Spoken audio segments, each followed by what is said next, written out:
Muy bien, buen día a todos, ¿cómo están? Oigan, gracias por acompañarnos el día de hoy, de verdad es una gran alegría el recibirlos cada vez que nos reunimos acá, especialmente si estás acá por primera vez.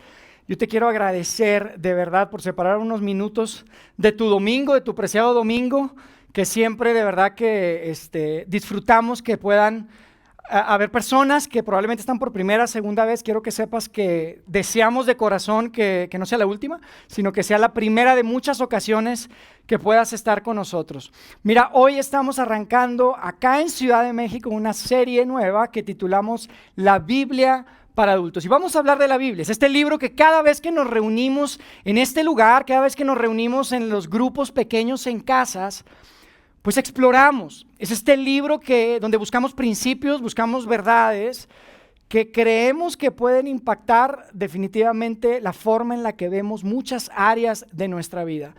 Yo no sé si estás de acuerdo conmigo, pero yo estoy seguro que la Biblia es uno de los libros más influyentes en la historia de la humanidad.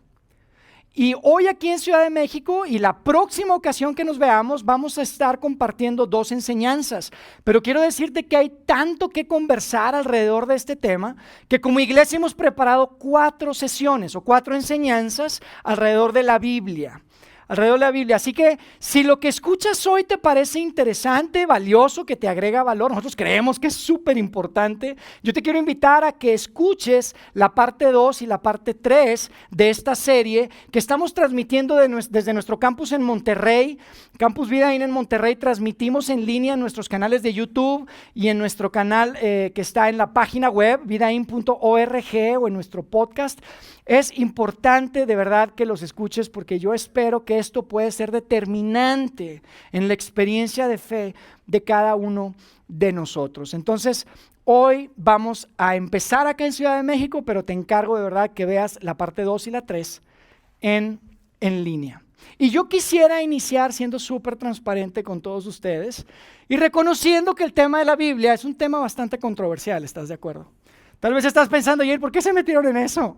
Es súper controversial. Por un lado, es cierto que hay miles de personas que han sido inspirados por la Biblia para hacer cosas increíbles, pero también hay muchísima gente que ha quedado completamente confundida con la Biblia.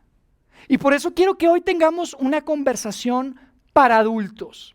Por eso titulamos esta serie La Biblia para adultos. Porque si somos honestos con nosotros mismos, prácticamente todos los que estamos en este lugar conocimos o nos presentaron la Biblia cuando éramos unos pequeñitos, ¿estás de acuerdo? Y la verdad es que la comprensión y la percepción que tenemos hoy de la Biblia, de este libro tan importante, se ha quedado ahí. Una comprensión bastante infantil. Porque mira, una cosa es que muchos sepan historias o conozcan algunas historias de la Biblia. Seguramente tú conociste la historia de Adán y Eva y del arca de Noé y de David y Goliat. Una cosa es conocer de las historias de la Biblia y otra cosa es conocer la historia de la Biblia. Son cosas completamente diferentes, amigos. Y cuando yo digo la historia de la Biblia, no me refiero a la gran historia que se cuenta a través de todos estos libros, sino me refiero a conocer la historia de cómo fue que hoy en día terminamos con una mini colección, una mini biblioteca de libros, cartas antiguas y que hoy llamamos las Sagradas Escrituras. Y realmente yo creo que es tan importante, es casi tan importante conocer la historia de la Biblia como conocer las historias en la Biblia. Porque si no conoces la historia de la Biblia es muy fácil subestimar y desechar las historias en la Biblia. Es lo que pasa. Probablemente te ha pasado a ti o has escuchado de alguien. No es fácil abrazar las historias en la Biblia si no conoces la historia de cómo terminamos con este libro. Y probablemente te ha tocado a ti o has escuchado, pero la gente termina alejándose de la fe por eso. Entonces, por eso queremos hablar de eso el día de hoy. Y mira, te voy a decir cuál es el problema, cuál es el que creo que es el problema en todo este tema tan controversial de la Biblia. La realidad es que la forma en la que tú y yo nos presentaron, a ti y a mí nos presentaron la Biblia, no es la misma forma que la Biblia fue presentada al mundo. Lo voy a decir otra vez para ver si tiene sentido. La forma en la que a ti y a mí nos presentaron la Biblia no es la forma en la que la Biblia fue presentada al mundo. A ti y a mí probablemente nos presentaron muy seguramente, como te decía hace un momento, la Biblia pues de niño. Tal vez, o tal vez no, tal vez fue recientemente en una de estas aplicaciones, ¿verdad? Móviles, y saca tu teléfono y mira, la puedes descargar y está padrísimo. Puedes tomarte una foto y pones el texto ahí atrás y la pones en tus redes sociales y tal vez así conociste la Biblia. Si fuiste un poquito tal vez como mi historia, a mí me la presentaron cuando era niño, en una Biblia como esta, en donde ya estaba cubierta con piel original imitación, ¿verdad? Con colorcitos así dorados, probablemente algunos, yo no sé si los has visto, color fosfo, como dicen ahí en el norte, fosfo.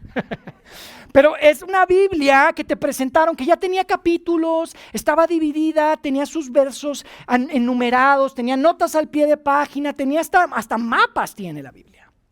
Y tal vez así es como te la presentaron a ti, pero sabes, no fue así originalmente.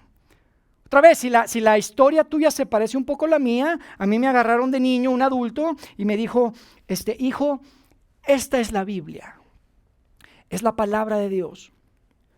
Todo lo que está aquí es verdad. Vive tu vida conforme a la palabra de Dios, conforme a la Biblia. Y yo lo creí, seguramente como tú, porque uno de niño cree todo lo que le dicen los adultos, ¿estás de acuerdo? Cuando un adulto nos dice algo, uno lo cree. Ahora, en este caso era mi mamá, el adulto que me estaba diciendo, entonces claro que le iba a creer, si no me daba unas, no es cierto.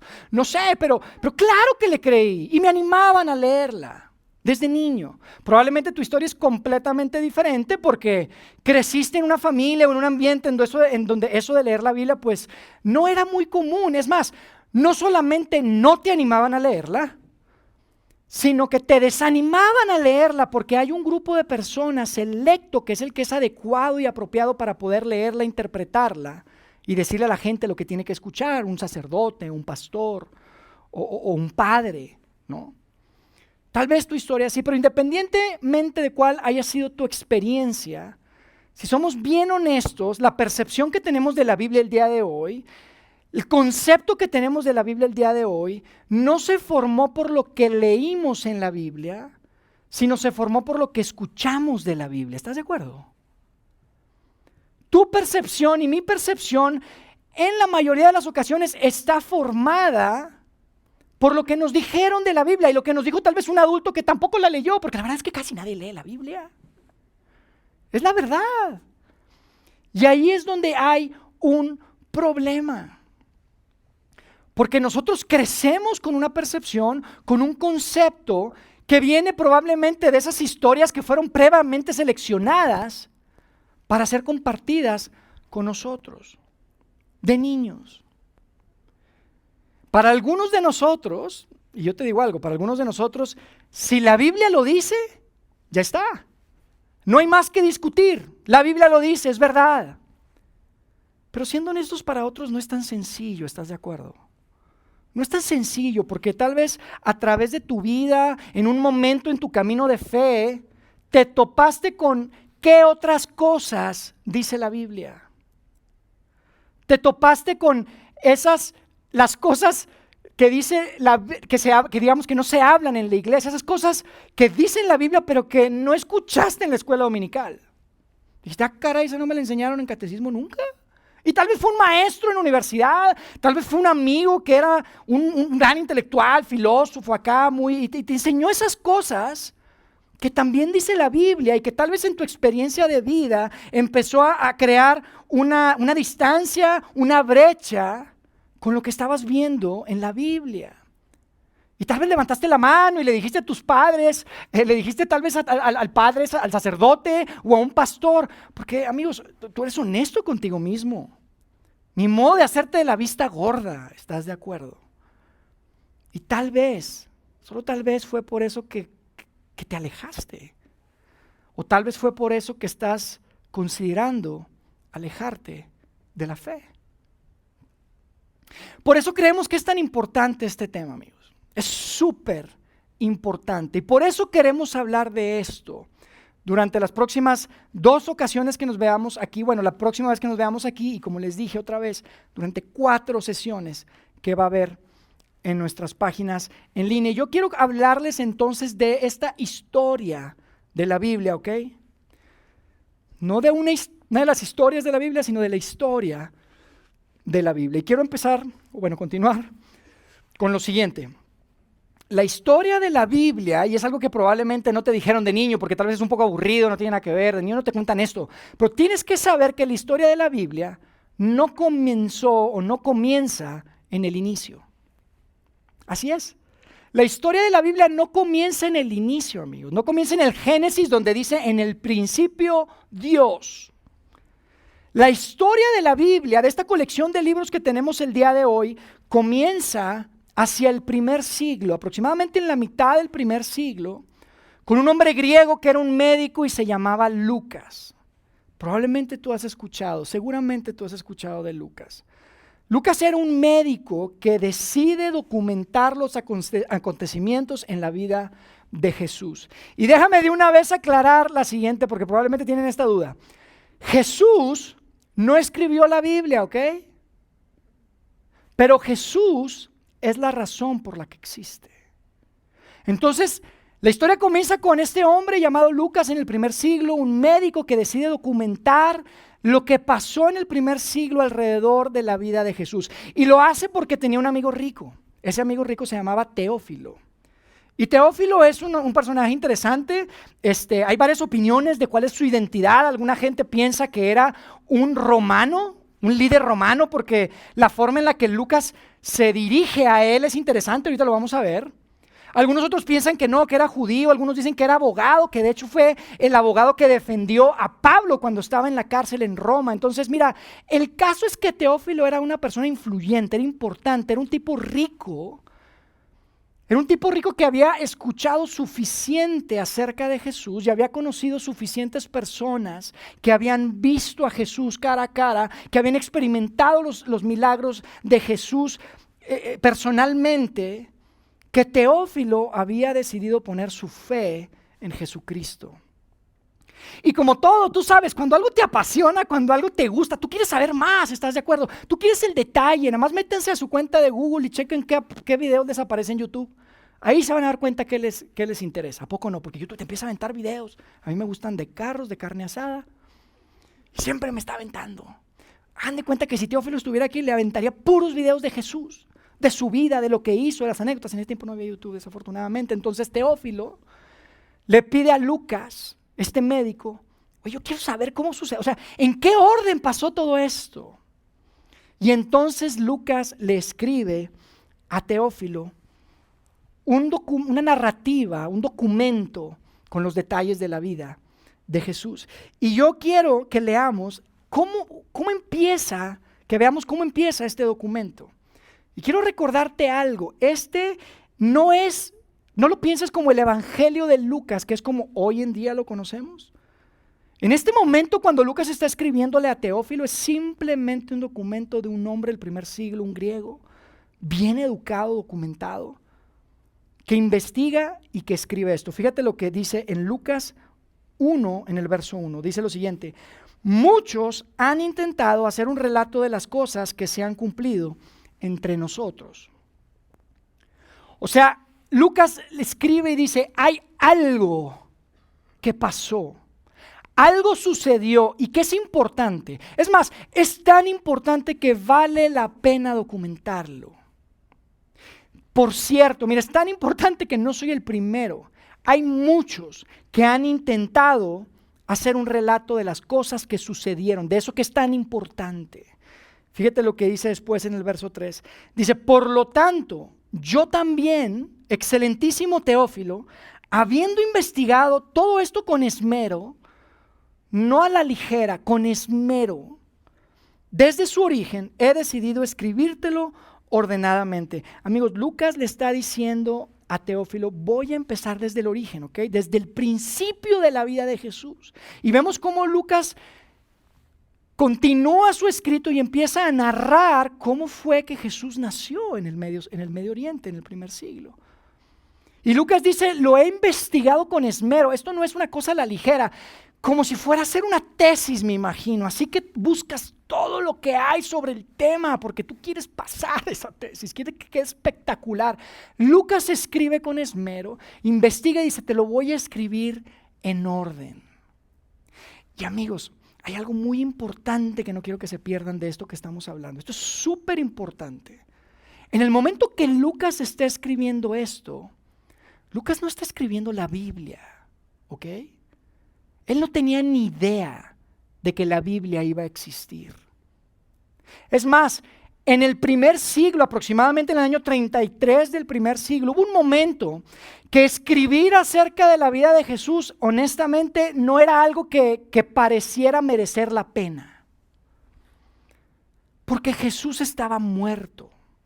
Y tal vez tú dices, Jair, ¿qué tiene de malo que si alguien está muerto no merezca la pena escribir de él? Hay muchas personas que están muertas y se han escrito muchas cosas acerca de ellos.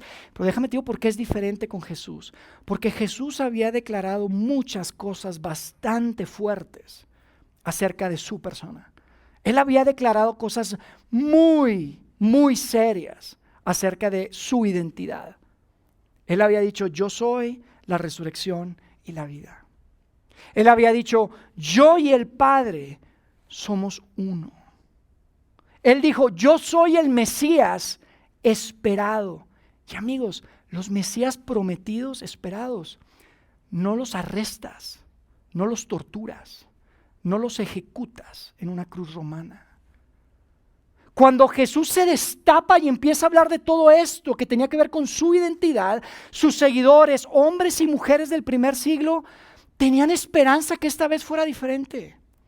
Porque Jesús no era el único que había dicho este tipo de cosas. Ya habían venido otros antes y esta vez parecía ser diferente. Cuando vieron la forma en la que Jesús miraba a las personas, amaba a las personas, sanaba a los enfermos, la autoridad que tenía cuando hablaba con la gente decía, es que es Él. Sí es Él, sí vino. Pero en el momento que fue ejecutado, la esperanza murió con Él. Ahí se acabó todo. Ahí vemos documentado, de hecho vemos que Lucas deja todo esto documentado. Dice que cuando Jesús murió había un hombre llamado José de Arimatea, que era un tipo importante en el grupo religioso de los judíos. Pertenecía a un grupo que se llamaba el grupo de Sanedrín, y entonces él va con Pilato y le pide los restos del cuerpo de Jesús para meterlo en una tumba que era de su propiedad. Lucas deja documentado que después de que ejecutaron a Jesús, hubo mujeres que prepararon especies para cubrir el cuerpo de Jesús, donde lo iban a poner ahí en esa tumba. ¿Saben por qué la tumba? ¿Saben por qué las especies? Porque Jesús estaba muerto. Y la expectativa de todos era exactamente la misma. ¿Saben cuál era la expectativa de todos? Que Jesús se mantendría muerto. Todos esperaban que Jesús se mantendría muerto, porque las personas muertas se quedan muertas. ¿Estás de acuerdo? Y amigos, en ese momento no había cristianos. En ese momento no había Biblia. En ese momento no había seguidores de Jesús. No había evangelio de Lucas. No había nada, absolutamente nada de eso en ese momento. Solo había un grupo de hombres y mujeres que tenían el corazón roto, porque su amigo, su líder, el que parecía ser diferente, lo habían ejecutado. En ese momento parecía que no valdría la pena el documentar algo al respecto de la vida de Jesús. Sin embargo, escucha, Lucas documentó la vida de Jesús porque la historia de Jesús no terminó en una cruz romana. Lucas documentó la vida de Jesús porque la vida de Jesús y su historia no acabó ahí. Si la historia hubiera terminado ahí, no valdría la pena, no habría historia que contar. Era un profeta más, un hombre bueno más, pero Lucas decide documentarlo y Teófilo decide seguir a Jesús y poner su fe y su confianza en Jesús porque vieron a Jesús vivo. Lo vieron vivo y es donde se puso buena la cosa. Imagínate. Estos mismos hombres y mujeres que habían corrido por sus vidas cuando lo arrestaron y lo vieron torturado y lo vieron ejecutado. Estaban temerosos por sus vidas. Ellos habían sido vistos con él. Ahora él estaba muerto. Esta misma gente cobarde que se escondió cuando Jesús murió, de repente aparece en las calles con una valentía a enfrentar a los mismos hombres que arrestaron y ejecutaron a Jesús. Lucas deja todo esto documentado. Es increíble. De hecho dice que los arrestaron. Hay un lugar precisamente que está escrita también por Lucas y que describe una conversación, más bien un sermón realmente, que Pedro hace cuando está enfrentándose al tipo que era más importante en ese momento de la región. Se llamaba Caifás, era el sumo sacerdote judío. No había un tipo más importante que él.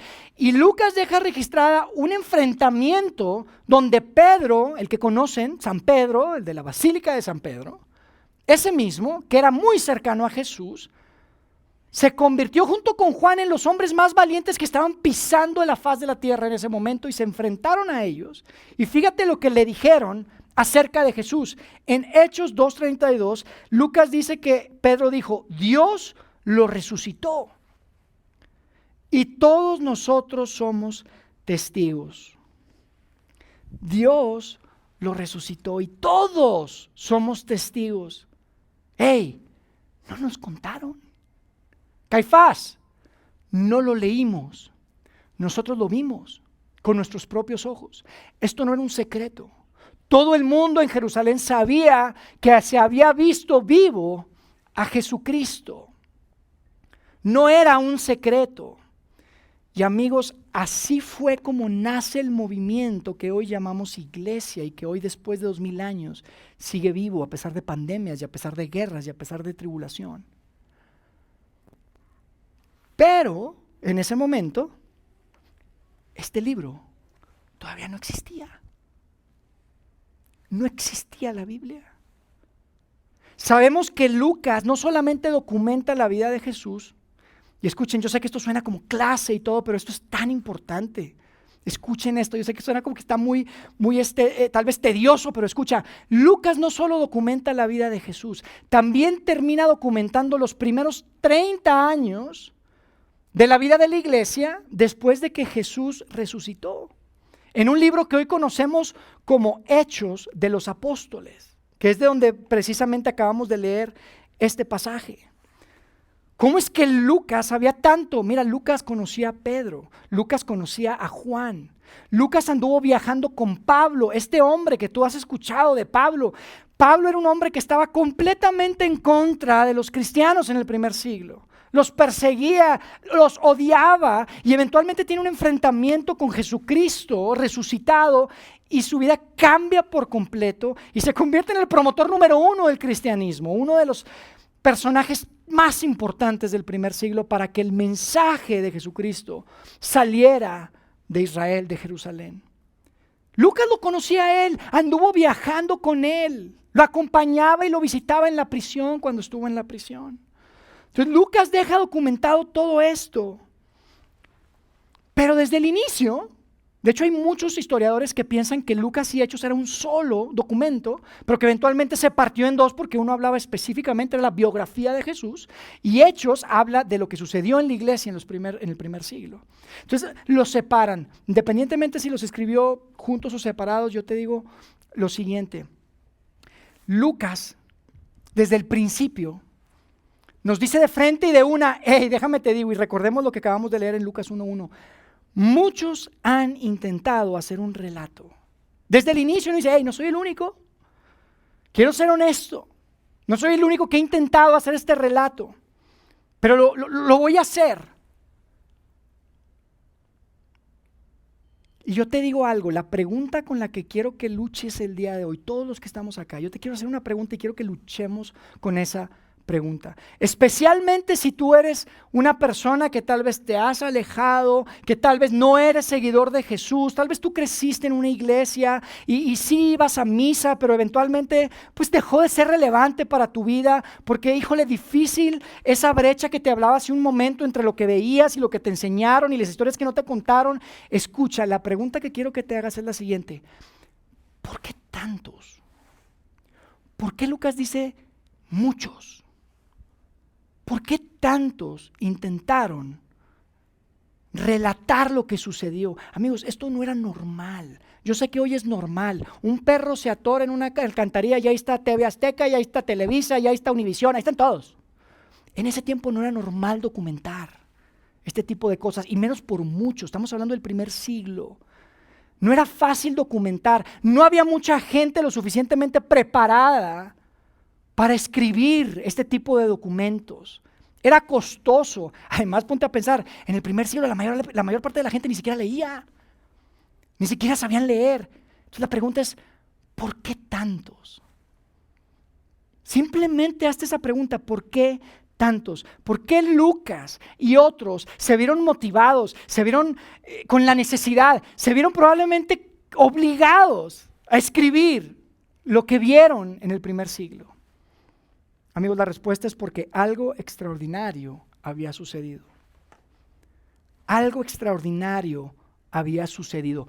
No porque querían escribir algo extraordinario, no porque querían escribir la Biblia, eso iba a venir mucho después.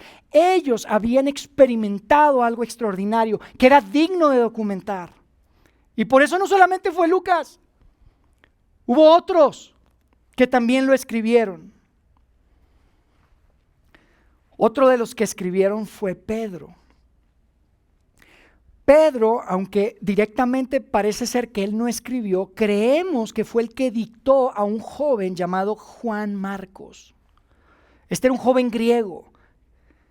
Esto que dictó Pedro a Juan Marcos hoy lo conocemos como el Evangelio de San Marcos. Y tiene sentido, independientemente si esto es exactamente como te lo digo o no, tiene sentido porque, amigos, Pedro era un pescador.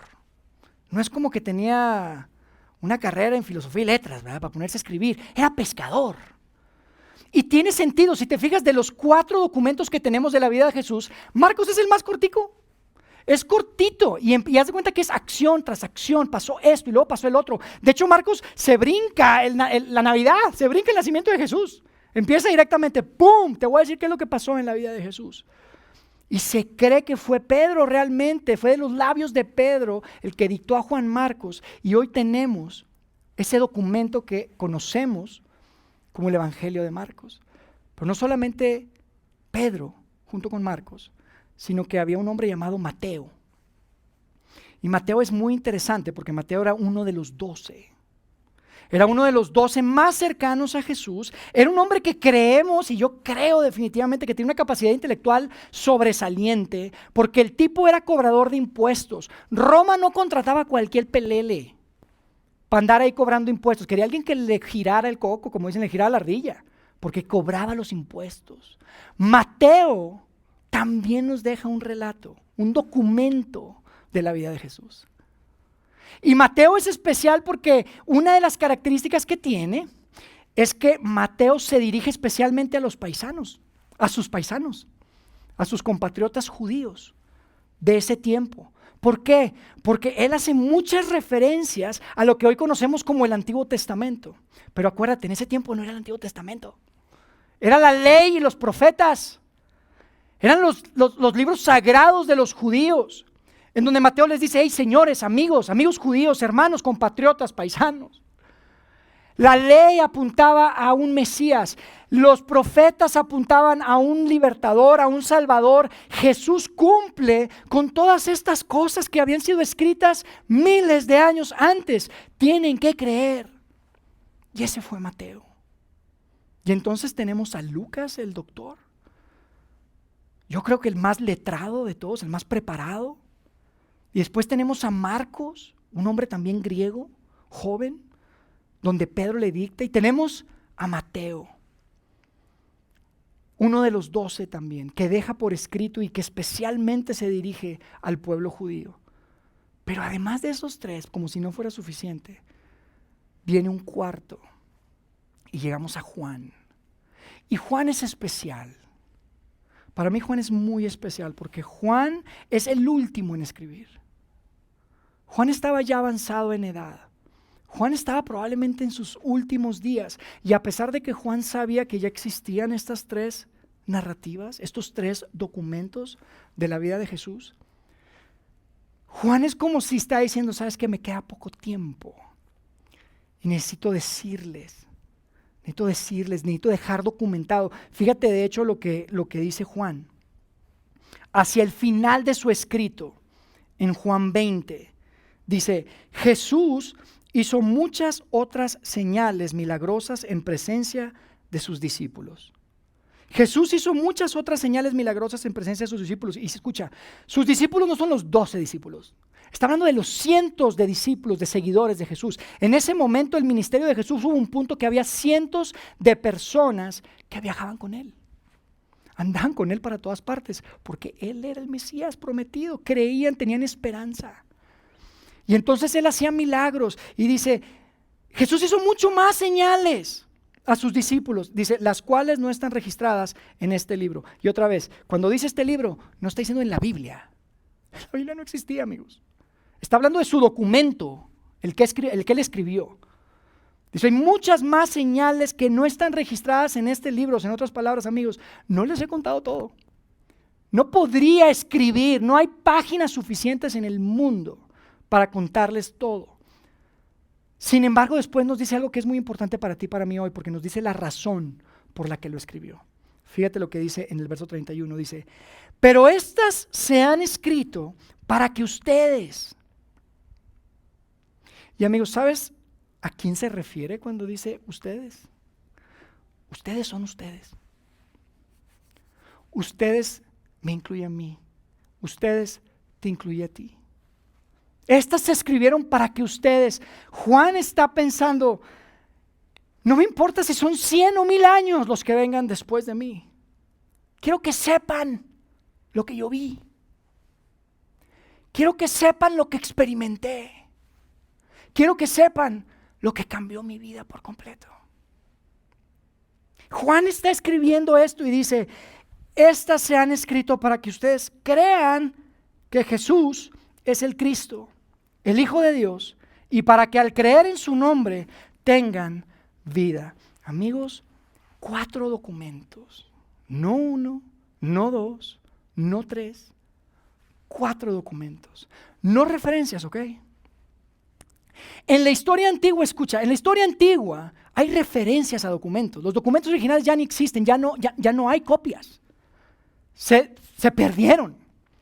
Hay referencias. Nosotros tenemos 4 documentos. No tenemos solamente 4 documentos, tenemos 4 documentos de un hombre judío del primer siglo que había nacido en las condiciones más humildes que te puedas imaginar. No era un hijo de un emperador, no era el hijo de un rey, no era el hijo de un gran sacerdote o líder religioso, era un carpintero convertido en rabino. Y tenemos 4 documentos de él. ¿Por qué? Porque algo extraordinario había sucedido en el primer siglo.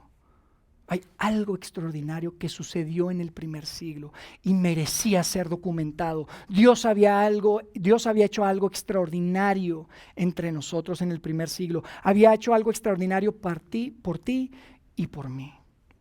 Por eso tenemos 4 documentos. Y amigos, en este momento no es fácil dimensionarlo, pero aquí estamos hablando 270, tal vez 300 años antes de que existiera la primer Biblia. Esto es antes. Y en ese momento no había Biblia, y sabes, había miles de seguidores de Jesús, miles de cristianos, judíos, romanos, griegos, de todas partes. Había miles de seguidores de Jesús. No había Biblia, simplemente estaban preocupados por copiar cuidadosamente, cautelosamente, con mucho detalle estos documentos que Lucas había escrito y que Marcos había escrito y que Juan escribió y que Mateo escribió. Simplemente querían copiarlos para que perduraran a través de las generaciones. No había Biblia todavía en ese momento. Y yo me imagino que algunos tal vez tenían fragmentos solamente de Juan, fragmentos solamente de Lucas. ¿Te puedes imaginar la emoción, lo importante cuando tal vez alguien llegaba y decía, hijo, encontré uno completo de Juan, encontré el documento completo, tengo el documento completo de Lucas o de Marcos? Saben, muchos de ustedes saben, yo soy de Monterrey y tengo como 10 años viviendo acá, pero cada año vamos a Monterrey. Y nos gusta mucho pasar tiempo con la familia, estar allá y todo eso, vamos 2, 3 veces al año. Pero una de las cosas que más disfruto cuando estoy allá es algo que se ha dado en ciertas ocasiones y que es estar en casa de mi papá, donde están todos mis hermanos sentados, inclusive algunos de nuestros hijos más grandes, y mi papá se empieza a contar las historias de su niñez. Y nos empieza a contar cómo creció en el rancho, allá en el refugio que es en Cadereyta, Nuevo León. Y nos cuenta de cómo de niño tuvo que dejar a su papá y a su mamá para ir a un lugar con unos familiares donde podría estudiar la primaria, y lo difícil que fue para él, y los retos que tuvo que enfrentar, y las anécdotas de cómo empezó su primer negocio, y cómo empezó a hacer dinero, y luego cómo mi abuelo, que no tiene educación de doctor, pero era el doctor del pueblo, era el partero, y nos cuenta unas historias que muchas veces decimos, papá, cuéntanos otra vez la del abuelo. Cuéntanosla otra vez, porque está buenísimo. Son muy valiosas esos momentos, esas historias, esas cosas que sucedieron, amigos, hace 50, 60 años. No hace 300, 400, hace 50, 60 años. Súper valioso, mis hijos las han escuchado. ¿Saben lo valioso que era para estas personas encontrar un documento que había sido escrito 20 años antes acerca de su Salvador? Acerca del hombre que había transformado sus vidas. Estos documentos eran sumamente valiosos. Desde el inicio, ¿ok? Antes de que hubiera Biblia, estos documentos eran considerados valiosos y confiables. Estos documentos eran considerados sagrados, inspirados. Y eventualmente, este fue el grupo de documentos que se llegaron a considerar como las sagradas escrituras. Así es como empezó la historia de la Biblia, amigos. No empezó en el inicio. No empieza en Génesis. La historia de la Biblia empezó en el primer siglo. Y la única razón por qué hay una historia de la Biblia es porque Jesucristo fue visto vivo después de haber sido ejecutado en un madero romano en el primer siglo. Yo quiero cerrar con esto porque con esto quiero que vayan y escuchen la segunda parte, ¿ok? Si esto les parece interesante, escuchen la segunda parte. En ese tiempo, el Imperio Romano no estaba nada contento con el movimiento que se estaba levantando alrededor de esta gente que se declaraba seguidor de Jesús.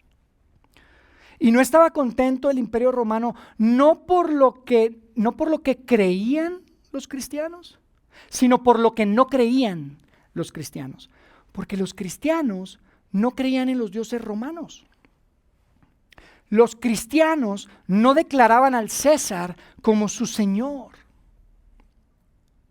Y amigos, después de lo que esta gente había experimentado con Jesucristo en esas comunidades, imagínate, ¿cómo que César es el Señor? Era muy difícil. Ellos solo declaraban a Jesucristo como su Señor, como su Salvador. Y empezó a haber persecución. Y la cosa se puso difícil.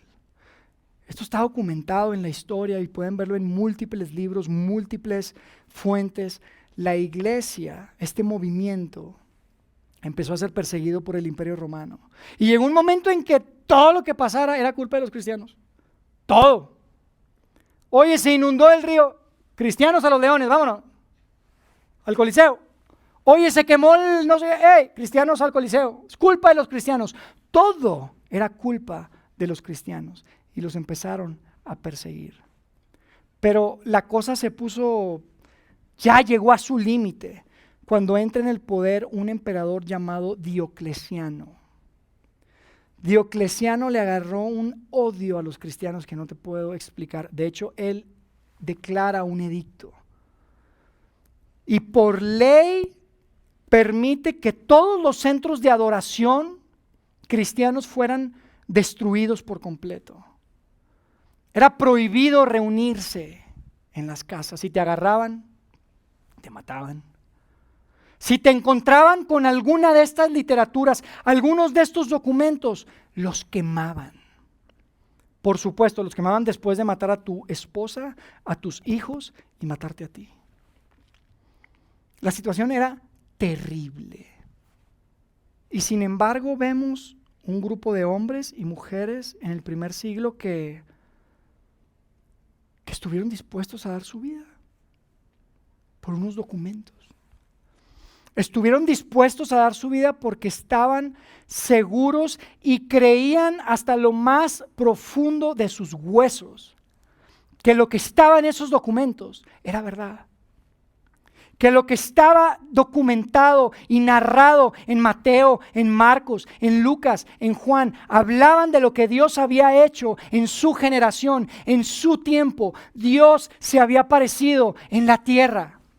Dios se había aparecido en un cuerpo humano a través de Jesucristo y estaba abriendo el camino para poder conectarnos con Él. Esta gente estuvo dispuesta a dar su vida por esos documentos. Los podían matar, no había miedo, eran las personas más valientes que uno se puede imaginar. Eventualmente hubo un cambio político y llega al poder un hombre llamado Constantino el Grande, ustedes probablemente lo conocen. Es un hombre que empezó a relajar la cosa en contra de los cristianos, afortunadamente. Y fue un hombre que, independientemente que vivió la mayor parte de su vida como un pagano, porque eso está documentado, eventualmente decide adoptar la religión cristiana, porque era demasiada la gente ya que se estaba levantando. Había que matarlos a todos, imagínate. Entonces, él decide hacer, no solamente relajar las cosas, sino que decide hacer la religión oficial predilecta del imperio, el cristianismo.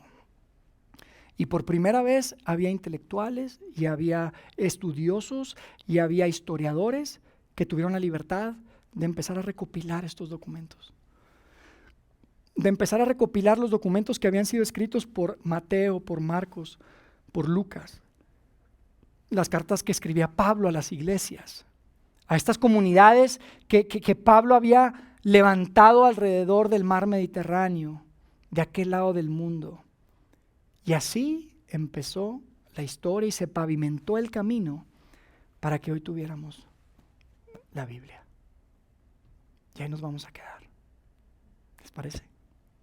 Es muy importante que sepan esto. Esto le da validez a nuestra fe.